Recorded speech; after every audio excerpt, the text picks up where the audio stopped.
नमस्कार दोस्तों, स्वागत है आपका नए वीडियो में। और यहाँ पे हम थोड़ा आगे बढ़ेंगे। जो हम ट्रिग्नोमेट्री पढ़ चुके हैं, अब हम क्या करेंगे, उसके एप्लीकेशन पढ़ेंगे। We will read what, we will read the applications of trigonometry. तो एप्लीकेशंस ऑफ ट्रिग्नोमेट्री पढ़ने से पहले थोड़ा शेर और शायरी हो जाए। एक शेर सुन लेते हैं। शेर किसका है? राहत इंदौरी साहब का है। तो शेर क्या है? ये है कि राज जो भी हो इशारों में बता भी देना। राज जो कुछ भी हो इशारों में बता भी देना। और हाथ जब उनसे मिलाना तो दबा भी देना। आइए चलिए शुरू करते हैं नए टॉपिक के साथ। ओके, नमस्कार दोस्तों, मैं हूं आपका दोस्त मानवेंद्र। सब्सक्राइब कीजिए मेरे चैनल द डायमंड बजर को। तो दोस्तों यहाँ पे हम पढ़ रहे हैं एप्लीकेशंस ऑफ ट्रिग्नोमेट्री। ओके, तो इसको हम और क्या कह सकते हैं? इसको हम कह सकते हैं हाइट एंड डिस्टेंस। ओके, अच्छा, हाइट एंड डिस्टेंस हम क्यों कह रहे हैं? क्योंकि यहाँ पे हम लोग जो भी कैलकुलेशन करेंगे, जो भी सम्स करेंगे, जो भी प्रॉब्लम करेंगे, वो किससे रिलेटेड होंगी? हाइट और डिस्टेंस से रिलेटेड होंगी। अच्छा, तो हमने जो ट्रिग्नोमेट्री में पढ़ा है, इस चैप्टर के लिए सिर्फ दो चीजें आपको याद रखनी, सिर्फ और सिर्फ दो चीजें, और कुछ याद करने की जरूरत नहीं है, सिर्फ और सिर्फ दो चीजें। अच्छा, हमने बहुत सारे ट्रिग्नोमेट्रिक रेशियोज पढ़े, जैसे sine theta, cos theta, tan theta. क्या इन सबको याद करने की जरूरत है यहाँ पे? मतलब वो अप्लीकेबल होंगे? नहीं, सिर्फ और सिर्फ आपको ध्यान रखना है क्या? टैन थीटा में कौन कौन सी वैल्यू आपको ध्यान रखनी है? 30 डिग्री, 45 डिग्री और 60 डिग्री। अच्छा, तो आपको क्या याद है? टैन 30, 45 डिग्री, 60 डिग्री याद होनी चाहिए, बिल्कुल बताइए। तो टैन 30 कितना होता है? 1/√3। टैन 45 1, टैन 60 कितना? √3। ओके, तो इसमें कुछ बड़ी बात है ये याद करना? इतनी चीज याद करना क्या कोई बड़ी बात है? नहीं, बहुत छोटी बात है। टैन 45 1 होता है, टैन 30 छोटा है, तो आप समझो कि √3 क्या होगा? डिनोमिनेटर में होगा। ठीक है, 1/√3 होगा, टैन 60 √3 होता है। सिंपल है, ये चीज आप याद कर लीजिए, एकदम दिमाग में फीड कर लीजिए। अच्छा, जितने भी क्वेश्चंस हम करवाने जा रहे हैं इसमें, जो आपके एक्सरसाइज 9.1 में है एनसीईआरटी की, वो सारे almost all, I think 90% of the question will be solve by these 3 values only, nothing else. अगर आपको ये चीज आती है, और क्या कि आप क्वेश्चन को पढ़ के उसका कैसे डायग्रामेटिकली सही फिगर बना लेते हो, वो मैं आपको सिखाऊंगा कि क्वेश्चन को पढ़ के कैसे डायग्रामेटिकली सही फिगर बनाना है। अगर वो आपको आ गया और प्लस ये 3 चीजें आती हैं, तो आप कोई भी क्वेश्चन उस एक्सरसाइज का कैसे सॉल्व करोगे? चुटकी में सॉल्व करोगे। ठीक है, आइए देखते हैं, कुछ क्वेश्चंस लेते हैं। आप क्या करिए, आप अपनी एनसीईआरटी बुक साथ में रख लीजिए, क्योंकि यहाँ पे मैं इतने बड़े क्वेश्चन, क्योंकि the questions are very lengthy, okay, and I can't write down these questions on the white board because the question will only fill the whole space. Therefore what will I do? I will read the question and you follow me. Okay, so let's start. So exercise 9.1 का question number सबसे पहले हम 4 ले लेते हैं। ठीक है, exercise है हमारी 9.1 और page number, actually I don't know the page number. Okay, no, it is written here. So page number is 204. You can open in your book.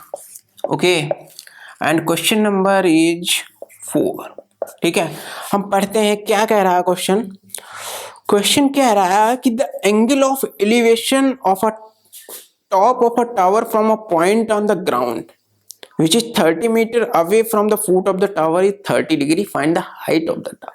Okay, तो मैं यहाँ पे लिख लूंगा जो जो चीजें दी हुई है हमें वो। इसने सबसे पहली बात तो हमें समझ में आती है, पूछा क्या है? हाइट ऑफ द टावर पूछा। ठीक है, okay, height of the tower पूछा। और इसने क्या दे रखा है, एंगल ऑफ एलिवेशन दे रखा है। इसने जो एंगल ऑफ एलिवेशन है वो दे रखा है, वो कितना दे रखा है, 30 डिग्री दे रखा है। ओके, और क्या देखिए, जो डिस्टेंस दे रखी है, जो डिस्टेंस किसकी, डिस्टेंस ऑफ पॉइंट, कहां से, from foot of tower, from foot of tower, वो कितनी दे रखी है, 30 मीटर दे रखी है। तो इतनी इंफॉर्मेशन दे रखी है, ठीक है। अब हम इसका क्या करते हैं, इसको हम बनाते हैं। अच्छा, राइट ट्रायंगल तो हमेशा बनेगा, ये तो मैंने पहले आपको ही बता दिया था। तो यहाँ पे क्या बनाते हैं, हम फिगर बनाते हैं। तो फिगर हमारा कुछ ऐसा बनेगा, ये क्या है हमारा, ये टावर है, ये क्या है, टावर है। इसको हम मान लेते हैं ए बी जो है वो हमेशा टावर है। अब ये जो सी है ना, ये जो सी है ये क्या है, पॉइंट है। Okay, this is point and this is tower.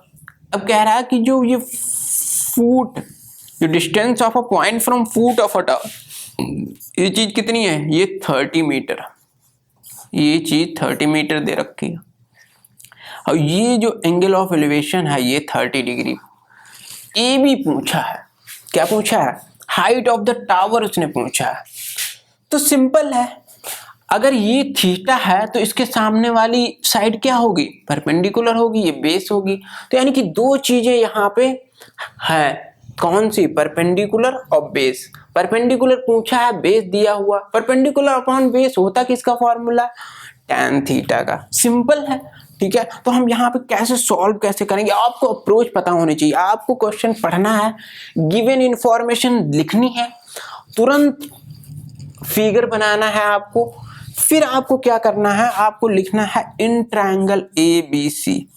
ABC में हम क्या देख रहे हैं कि जो tan 30 डिग्री है वो कितना है, AB अपॉन BC, बस, ठीक है। tan 30 की वैल्यू अभी हमने देखी 1/√3। AB कितना है, AB हमें निकालना है, मतलब हाइट। अगर आप चाहो तो यहाँ पे लिख सकते हो, let the height of the tower be what, h metre. Okay, because this is 30 metre, तो h मीटर हो कि यहां से आंसर हमारा शुरू हुआ है, ठीक है।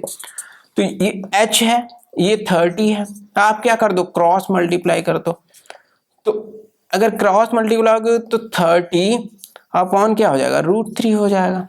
ओके, 30 फिर h√3, फिर √3 को नीचे ले जाओगे तो √3 आ जाएगा, ठीक है। h = 30 upon √। अब क्या करना है, ये अच्छा लग रहा है क्या हमें देखने में, नो, ये हमें अच्छा नहीं लग रहा है, तो हमें इसको अच्छा लगवाना है। कैसे अच्छा लगवा सकते हैं, हम इसको रेशनलाइज करेंगे। रेशनलाइज करने के लिए हम इससे से √3 से ही ऊपर नीचे क्या कर देते हैं, मल्टीप्लाई। तो ये कितना हो जाएगा, 30 √3 हो जाएगा। ओके, 30 √3 अपॉन नीचे कितना हो जाएगा, 3 हो जाएगा। 3 10 जा, ये कितना हो गया, 10 √3 हो गया। ओके, तो ये आ गया। अगर क्वेश्चन में आपको √3 की वैल्यू दे रखी हो 1.732, तो आप यहाँ पे रख के और निकाल भी सकते हो, but this is our answer. Okay, so हमने क्या देखा, क्या यहाँ पे हमने क्या देखा, हमें करना क्या है। ये क्वेश्चन बहुत सिंपल है, इनमें कुछ नहीं, सिर्फ एक ही अप्रोच लगानी है आपको, सीधे सीधे आपको क्वेश्चन पढ़ना है, गिवन इंफॉर्मेशन लिखनी है। उसके बाद आपको सबसे इंपॉर्टेंट चीज वो है कि आप क्वेश्चन को अच्छे से पढ़िए। जो आपके क्वेश्चन में इंग्लिश दी हुई है उसको आपको फिगर में कन्वर्ट करना। अगर आपको वो चीज आती है तो काम हो गया, मतलब आधे से ज्यादा 70% क्वेश्चन तो आपका खत्म हो जाता है फिगर पे। अगर आपने फिगर सही बना लिया ना तो समझ लो 70% क्वेश्चन आपका खत्म हो गया, ठीक है। तो इस तरीके से हम सॉल्व करेंगे, ठीक है। अब आपको अप्रोच पता चल गई कैसे हम कर रहे हैं, ठीक है। तो इसी तरह अब हम नेक्स्ट क्वेश्चन लेते हैं, ठीक है। तो नेक्स्ट क्वेश्चन हम ले लेते हैं, मान लो क्वेश्चन नंबर 6 ले लेते हैं। ओके, क्वेश्चन नंबर 6 हम लेते हैं, ठीक है। इसे मैं मिटा देता हूँ, ठीक है। तो क्वेश्चन नंबर 6 हम करने की कोशिश करते हैं, जल्दी से सॉल्व करेंगे हम, ठीक है, सिंपल तरीके से एकदम। तो आप क्या कर सकते हैं, तब तक जो भी गिवन है वो लिख लीजिए, फिगर बनाने की कोशिश करिए। सबसे इंपॉर्टेंट चीज क्या है यहाँ पे, ये जो हमारा चैप्टर है इसमें एक ही एक्सरसाइज है और गिने चुने क्वेश्चन हैं, लेकिन जो सबसे इंपॉर्टेंट चीज है वो क्या है, आपका फिगर। आपका फिगर बनाने, फिगर सही होना चाहिए, ठीक है, तो फिगर सही होना चाहिए बस। अगर फिगर आपका सही है तो समझ लो क्वेश्चन हो गया, ठीक है। तो जल्दी से हम क्वेश्चन नंबर 6 में गिवन लिख लेते हैं, क्या क्या दे रखा है उनका। ए 1.5 मीटर टॉल बॉय, ठीक है, एक बॉय है, ठीक है, उसकी हाइट दे रखी है, कितनी दे रखी है, 1.5 मीटर, ओके। फिर उन्होंने कहा कि जो is standing at some distance from a 30 metre tall building, तो इसकी जो डिस्टेंस है, मतलब बॉय डिस्टेंस जो है वो कितनी है, 30 मीटर है। कहां से, फ्रॉम अ टॉल बिल्डिंग, एक जो बिल्डिंग दे रखी है उससे, ठीक है, 30 मीटर। अब कह रहा है कि जो एंगल ऑफ एलिवेशन है वो क्या कह रहा है, angle of elevation from his eyes increase करता है फ्रॉम 30 डिग्री टू 60 डिग्री। जैसे मान लो ये बिल्डिंग है हमारी, ओके, और जैसे जैसे हम बिल्डिंग की तरफ बढ़ रहे हैं, मान लीजिए ये बिल्डिंग है, तो हम जैसे जैसे बढ़ रहे हैं तो उसका जो एंगल ऑफ एलिवेशन है, ठीक है, हमारा वो 30 डिग्री से 60 डिग्री बढ़ रहा है। तो कहने का मतलब, मान लो ये क्या है, एक बिल्डिंग है, इसको हम नाम दे देते हैं क्या, ए बी, ठीक है। ये बंदा मासूम सा बच्चा बैठा हुआ है एक इस तरीके का, ये अभी तो मासूम है, ठीक है, अभी तो ये मासूम सा बैठा हुआ है यहाँ पे, ठीक है। तो यहाँ पे जब ये मासूम सा बैठा हुआ है, ठीक है, इसकी जो हाइट दे रखी है हमें, ठीक है, ये जो चीज है हाइट, ये कितनी है, 1.5 मीटर है, ओके। तो ये जो चीज है ये 1.5 मीटर है, यहां तक जुड़ेगा, ठीक है। आप ये ऐसे कर लो, ठीक है। तो ये 1.5 मीटर, ये मासूम सा बच्चा है, तो यहाँ पे ये इसका 30 डिग्री एंगल बना रहा है ये। लेकिन फिर ये क्या करता है, फिर ये मासूम नहीं रहता है, ये बन जाता है घोंचू। क्या बन जाता है, घोंचू। तो मतलब ये आगे बढ़ता है और यहाँ पे आ जाता है।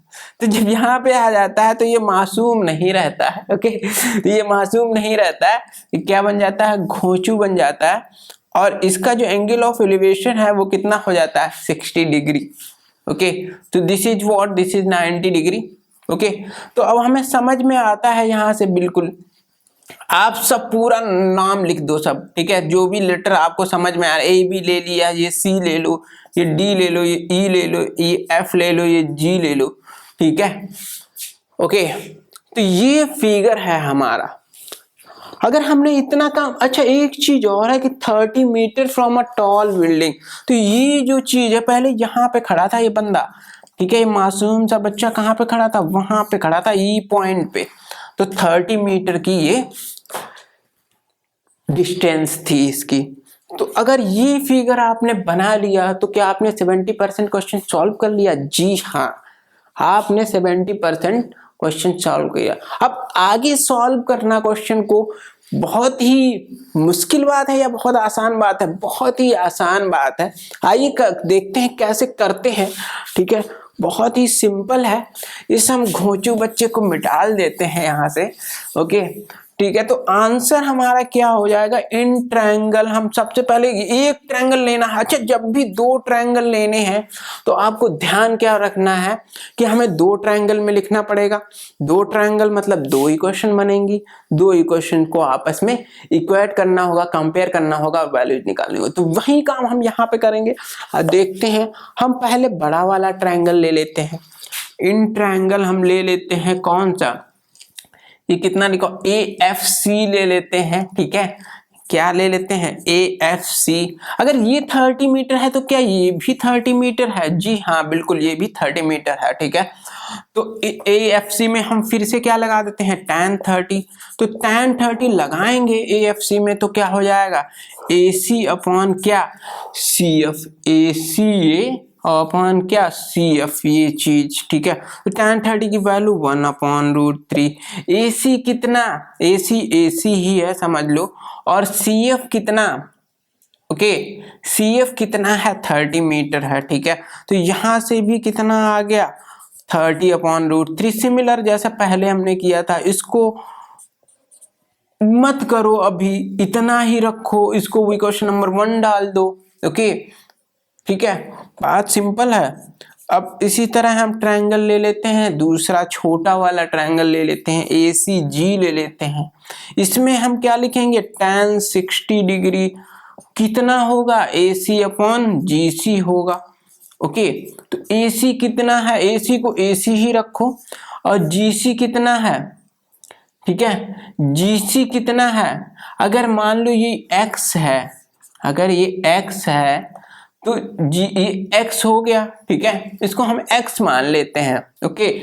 या फिर ऐसा करो, आप इसको X मत मानो, आप इसको X मान लो वो X मीटर चला है, मान लो वो क्या किया, X मीटर चला है, मतलब जब यहां से यहां तक गया, F से G तक, मतलब मासूम था, तो मासूम से घोंचू बनने तक का जो उसने रास्ता तय किया वो कितना था, X मीटर मान लेते हैं, ठीक है, X मीटर तय किया, तो ये कितना हो जाएगा, 30 माइनस X हो जाएगा। तो यहाँ पे GC कितना है, 30 माइनस X है, ठीक है। तो आप इसमें रख दो, tan 60 मतलब √3, AC अपॉन कितना, 30 माइनस X, ओके। यहाँ पे ये हो गया, इसको क्रॉस कर दो, तो यानी कि यहाँ से AC निकल आएगा कितना, √3 इंटू कितना, 30 माइनस X।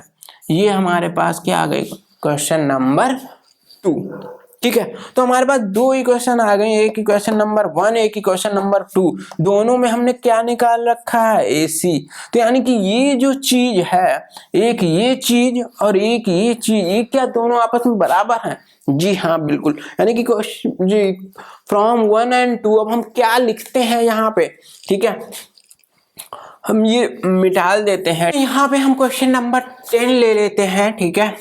तो 10 क्वेश्चन नंबर क्या कह रहा है, आप अपनी NCERT बुक खोलिए, 9 पॉइंट एक्सरसाइज की क्वेश्चन नंबर 10 पढ़िए और उसको समझिए और उसका फिगर बना के देखिए, ठीक है। तो क्वेश्चन नंबर 10 कह रहा है कि जो 2 पोल्स हैं, ठीक है, 2 पोल हमें दिए हैं, एक मान लेते हैं हम एक ये पोल है, एक मान लेते हैं हम एक ये, दोनों की हाइट्स जो है वो सेम है, मान लेते हैं ये AB पोल है और ये CD पोल है, और इन दोनों की जो हाइट है वो क्या है, सेम है। अगर मान लो इसकी H है तो इसकी भी क्या होगी, H होगी, ठीक है। बात समझ में आती है, यहां तक तो क्लियर है, ठीक है। आगे हम पढ़ते हैं, आगे क्या कह रहा है कि दोनों से कितने, जो रोड है ना जिस पे खड़े हुए हैं वो 80 मीटर वाइड है, तो मतलब दोनों पोल्स के बीच जो डिस्टेंस है वो कितनी है, 80 मीटर है, ओके। यहां तक समझ में आता है। आगे कह रहा है from a point between them, मान लेते हैं ये पॉइंट है, ओके, ये पॉइंट है मान लो C, कोई जरूरी नहीं है बिल्कुल बीच में हो, कहीं पर भी हो सकता है, यहाँ पर भी हो सकता है, यहाँ पर भी हो सकता है, हमने यहाँ पे ले लिया, ठीक है। और हम, ठीक है, अगर ये मान लेते हैं हम यहाँ से D पॉइंट से इस C पॉइंट की जो डिस्टेंस है वो X है, तो ये कितनी हो जाएगी, 80 माइनस X हो जाएगी। ये क्लियर है, इतनी बात समझ में आती है, सिंपल है। ये अगर X हो है तो ये कितनी हो जाएगी, 80 माइनस X हो जाएगी, बिल्कुल सही बात है। अब कह रहा है कि इस पॉइंट से जो दोनों पोल्स के जो एंगल ऑफ एलिवेशन है वो कितने हैं, एक का 60 एक का 30 है। आप किसी का भी मान सकते हो, ठीक है, क्योंकि इसमें कुछ स्पेसिफाई नहीं है, तो आप किसी का भी 30 मान सकते हो। मान लो ये 30 डिग्री है, ओके, और ये जो है कितना है, ये 60 डिग्री है, ठीक है, ये पॉइंट है C। बात क्लियर है एकदम, यहां तक तो समझ में आता है। ये फिगर क्लियर हो गया क्या, ठीक है, ये बहुत ही सिंपल सा फिगर है, ठीक है। और ये अगर फिगर क्लियर है इतना, ठीक है, तो हम कर सकते हैं, ठीक है, क्वेश्चन को बहुत ही सिंपल तरीके से कर सकते हैं। ठीक है, आप बना लो। क्या होगा, हमें क्या करना है, दो ट्रायंगल दिए हुए हैं, राइट ट्रायंगल, दो इक्वेशंस लेनी है और कर लेना है। ओके, तो सिंपल है। पहले हम क्या लिख लेते हैं, इन राइट ट्रायंगल, क्या मान लो हम ABC ले लेते हैं। ठीक है, तो हमारा पहला राइट ट्रायंगल ABC, इसमें लगा देते हैं हम tan 30 डिग्री। कितना हो जाएगा, h अपॉन, जल्दी से बताओ, 80 माइनस एक्स, h अपॉन कितना, 80 माइनस एक्स। बात समझ में आती है। 1 अपॉन √3 इक्वल टू कितना, h अपॉन 80 माइनस एक्स। ठीक है, तो इसको अगर आप मल्टीप्लाई करोगे तो 80 माइनस एक्स और कितना हो जाएगा, h√3, यानी कि h इज इक्वल टू कितना हो गया, 80 माइनस एक्स अपॉन √3। ये इक्वेशन नंबर कितनी, 1। ओके, तो ये इक्वेशन नंबर क्या, 1। इसी तरह आप इक्वेशन नंबर 2 जल्दी से फटाक से निकाल लो। तो एन राइट ट्रायंगल क्या, ये भी C हो गया, ये भी C हो गया। ठीक है, कुछ गड़बड़ हो गया यहाँ पे, E मान लो ये। ठीक है, तो इन राइट ट्रायंगल कितना, CDE। ठीक है, तो यहां से tan 60 लगेगा, वो कितना हो जाएगा, tan 60 मतलब अपोजिट वाली साइड क्या, परपेंडिकुलर, tan 60 h अपॉन कितना, बेस मतलब x। ओके, tan 60 की वैल्यू √3 आपको पता होनी चाहिए बिल्कुल, तो h अपॉन x। तो यहां से h कितना हो गया, ठीक है, h हो गया x√3। ये इक्वेशन नंबर 2। फिर से क्या काम करना, वही काम करना है, इक्वेट कर दो 1 और 2 को। क्या कर दो, इक्वेट कर दो। आप तो कैसे इक्वेट करोगे, 80 माइनस एक्स अपॉन √3 जो है वो किसके इक्वल है, x√3 के। यहाँ पे आप क्रॉस मल्टीप्लाई कर लो फिर से, तो ये 80 माइनस एक्स हो जाएगा और ये √3 जो होगा, √3 से मल्टीप्लाई होगा मतलब कितना, 3x। ठीक है, बात सिंपल है। ठीक है, तो यहाँ x को इधर ले जाओगे आप कितना हो जाएगा, 3x plus x, 4x is equal to 80, यानी कि यहाँ से x इक्वल टू कितना हो गया, 80 अपॉन 4 मतलब कितना, 20 मीटर। ठीक है, पूछा क्या है उन्होंने, क्या पूछा है आप ये बताइए मुझे कि पूछा क्या है उन्होंने। पूछा है कि find the height of the poles and the distance of the point from the pole. तो हाइट भी पूछी है और डिस्टेंस भी पूछी है। अगर ये डिस्टेंस तो यहाँ से हमें निकल आई, ये 20 मीटर है अगर एक पोल, तो दूसरा कितना हो जाएगा, 80 माइनस 20 मतलब 60 मीटर हो जाएगा दूसरा पोल। ठीक है, दूसरा कितना हो जाएगा, 60 मीटर हो जाएगा। तो ये सिंपल है, ये आप लिख लिए। अच्छा, h निकालने के लिए इसमें रख दो, क्योंकि ये थोड़ी टफ लग रही है हमें देखने में, क्वेश्चन थोड़ी कॉम्प्लेक्स लग रही है, आप इसमें रख लो सिंपल में। तो h इज इक्वल टू कितना हो गया, x की जगह पे 20 रखोगे, 20√3 मीटर हो गया, सिंपल। तो h कितना आ गया, 20√3। एक डिस्टेंस 20 मीटर, दूसरी डिस्टेंस कितनी, 60 मीटर। तो बात एकदम क्लियर है, यहाँ तक सिंपल है, इजी। ठीक है, तो हमने किया क्या, हमें कुछ नहीं किया, हमने सिर्फ फिगर बनाया, दो इक्वेशंस बनाई, दोनों को इक्वेट करा, डिस्टेंस निकाल ली और हाइट निकाल ली। ठीक है, तो इतना ही है सब कुछ खेल। तो ये कर क्या रहे हैं हम लोगों के साथ, खेल खेल रहे हैं, और आपको भी क्या करना है, खेल ही खेलना है। ठीक है, करना क्या है, खेल खेलना है, बस खेलते रहिए, मजे लेते रहिए, मजे से लगाओ, क्वेश्चन सॉल्व करो आराम से और निकालो आंसर। इसी तरह और हम क्वेश्चन देखते हैं, और सिंपल सा क्वेश्चन देखते हैं, सारे सिंपल ही क्वेश्चन।